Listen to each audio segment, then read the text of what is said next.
Pane mashoko atakwa na Promise Mkwananzi. Sema vangoziva kuti Promise Mkwananzi awa ndi mumwe vamwe vakasara awa kumbato reCCC. Vanhu vasati vanyasa kuziva matrue colors acho aripo pakati pa Promise Mkwananzi naNelson Chamisa. Chiti pamwe Promise Mkwananzi akadhama Nelson Chamisa kana kuti aiwa achiri loyal to Nelson Chamisa. Asi pane mashoko auya achitaura ari kukurudzira Nelson Chamisa achiti Nelson Chamisa is the only one achakwanisa change muZimbabwe. Sanapinda mumashoko ataura ndokapa vanoti bva subscribe like utina on the bell icon. Nonano nyora achiti the leader spoke with the devastating clarity. He was crystal clear.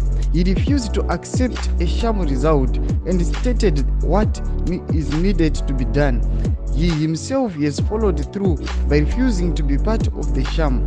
Millions and millions have and continue to stand with him. Change is coming. Anobva Pabooster picture ra Nelson Chamisa achiti aiwa Nelson Chamisa akaramba kunojoina aiwa sekwakaenda vamwe kuZANU-PF kuti anosvika uchinobraibiwa unosvika unojoina unofollowa zvavanenge vachida. Ndo mashoko vachagwana na Promise Mkwananzi achiti Nelson Chamisa ndiye munhu achakwanisa kuisa change munyika yeZimbabwe. Saka chimbotiudzai mafunguro enyu noti kudii pamusoro pemashoko ake. Aiwa pinai mucomment section medu, musangana nokusubscribe, kulike, channel tina on the bell icon.